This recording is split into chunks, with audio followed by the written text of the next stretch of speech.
Ya estamos de regreso, son las 3 de la tarde, las 15 horas con 21 minutos, tiempo del centro del país, y vamos a retomar el tema del accidente del tren interoceánico, que de acuerdo a la propia Auditoría Superior de la Federación, ya había hecho algunas observaciones por irregularidades en el trazo, en los materiales utilizados y pues la poca claridad de algunos presupuestos. Se habla de un desfalco o de un mal uso de poco más de 30 millones de pesos, que en este caso sería lo menos. Lo grave es la parte técnica. Algunos especialistas, que sí lo son, no como el hijo de López Obrador, habían alertado también que esto se trataba de un accidente largamente anunciado. Bueno, resulta que este año pues todavía no tienen cobertura los pasajeros del tren interoceánico. ¿Por qué? Porque las empresas que participaron, de acuerdo a quien los invitó, en este caso la empresa que administra o que opera el tren, según ellos no cumplían los requisitos. Quien sí tiene que pagar los daños, o sea, los daños para la reparación de las vías y las locomotoras, curiosamente, es la aseguradora de Ricardo Salinas Pliego, que es la que había asegurado a esta empresa, a sus vagones, al tren en general, etc. Pero bueno, de acuerdo a Cornelio Merlín, a quien vamos a escuchar en unos minutos, la empresa B por Más, que es una empresa de seguros, va a asumir la cobertura de los daños tras el accidente del tren interoceánico, mientras que los familiares, como ya se había presentado una denuncia penal, no para que les den dinero, no para que les den más dinero, como dice la presidenta, sino para que se haga justicia, para que se meta a la cárcel a los responsables, trátese de quien se trate.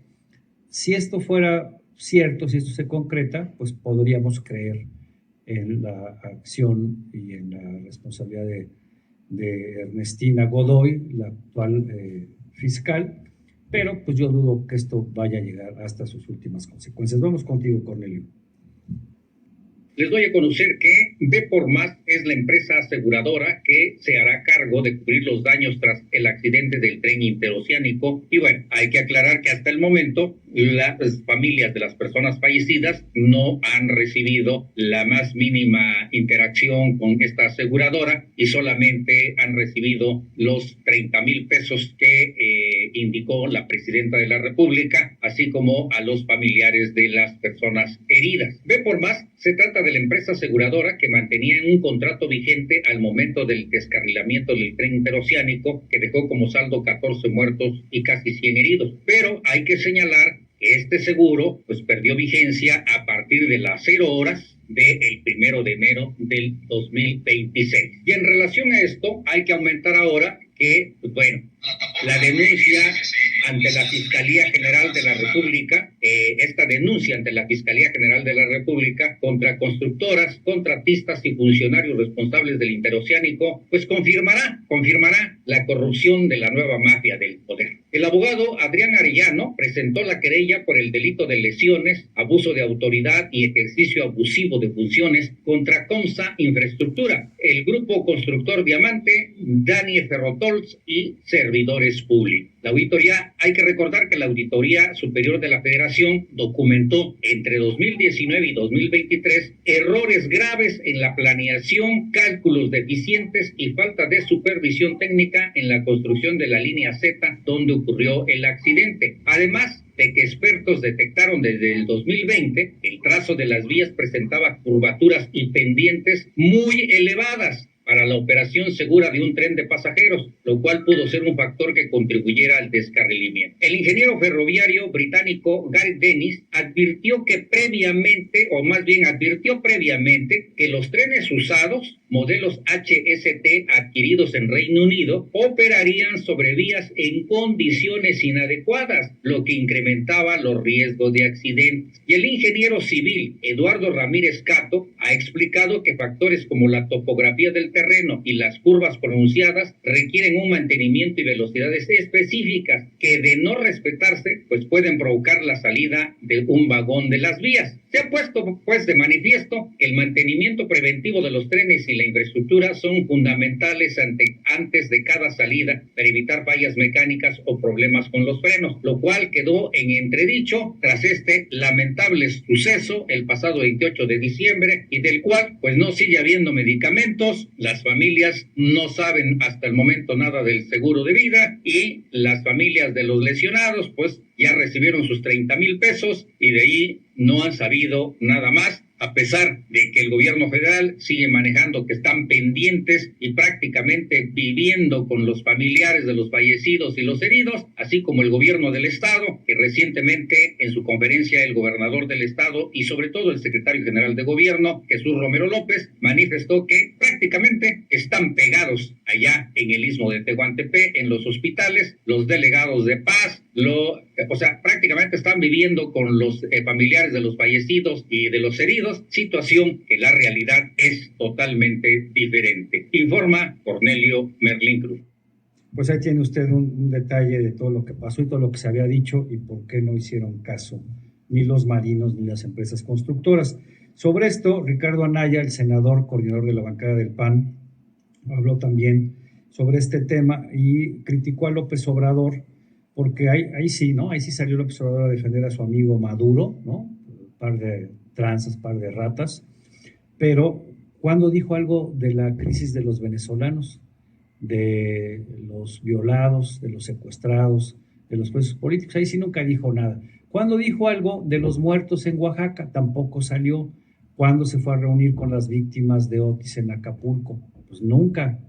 Igual pasó con sus paisanos en Tabasco cuando desfogaron una presa e inundaron varias zonas, tampoco los fue a ver directamente. ¿Por qué? Porque aquí siempre lo hemos dicho, el tipo es cobarde y cuando sabe que le van a reclamar o algo, pues entonces no saca la cabeza. Esto es lo que dijo Ricardo Anaya. Sobre la defensa reciente, patética, del expresidente López Obrador a Nicolás Maduro, con todo respeto decirle al expresidente, no nos interesa su opinión sobre Nicolás Maduro. Lo que nos interesa es que le dé la cara a las 14 familias víctimas de la ineptitud y de la corrupción de su gobierno que cobraron vida en el accidente del tren interoceánico. Que nos dé la cara y que explique cómo es que había nombrado a su hijo como el supervisor del tren interoceánico. Y bueno, mire, son curiosos los morenistas y sus aliados en el Congreso porque querían emitir un punto de acuerdo para condenar la intervención de Estados Unidos en Venezuela y el secuestro de Maduro. No se pusieron de acuerdo, los verdes no estuvieron de acuerdo. También dicen que quieren investigar el tema del tren interoceánico, pero cuando la oposición ha propuesto que haya un punto de acuerdo y que comparezca el secretario de Marina y el subsecretario de Infraestructura, Adrián Layú, que no es su boleto porque él no estaba ahí. A mí me parece que Adrián es un tipo de primera, pero pues ahí sí Morena y sus aliados no cooperan. ¿Por qué? Porque pues tienen una doble cara.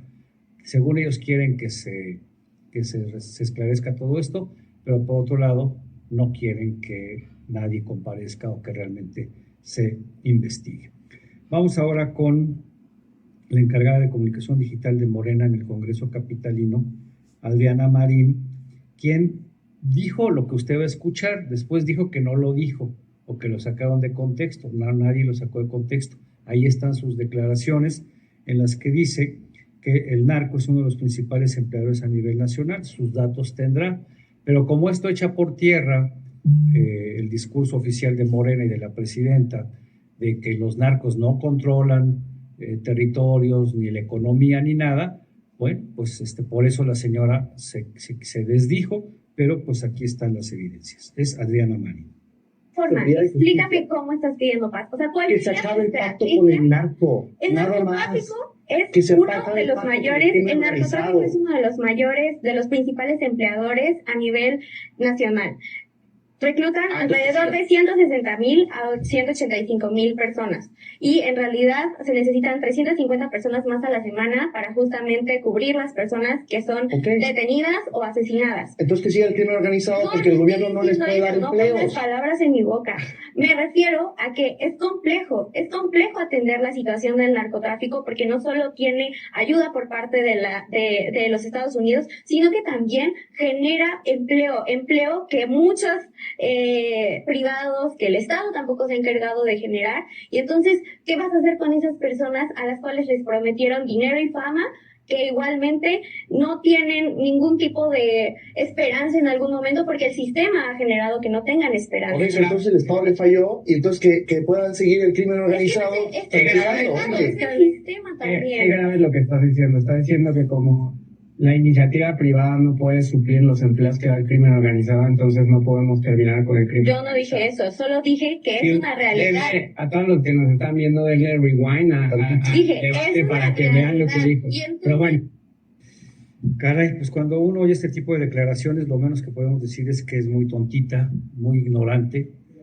No, este es un programa del diario La Razón de México, es una mesa de debate.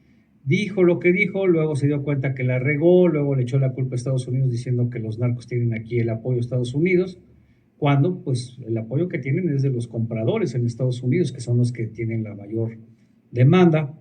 Y en pocas palabras, lo que da a entender es que el narco es un gran empleador, que sí lo es, y que se requiere todavía más mano de obra, es decir, que hay vacantes, ¿no? Entonces, si alguien se quiere apuntar, pues que le entre, porque además dice que les ofrecen dinero, que eso ya lo sabíamos, pero yo no sabía que les ofrecieran fama. Algunas les ofrecen cama, ¿no? Ya saben. Pero en fin, pues eso es lo que dijo Adriana Marín. No dude usted que pues pronto deje de ser la encargada de comunicación digital. Vamos ahora con Luis Argote. Por los delitos de peculado y delincuencia organizada, la Fiscalía General de la República detuvo en Puebla a Eduardo N., exfuncionario vinculado de Genaro García León, a lo cual me parece muy bien.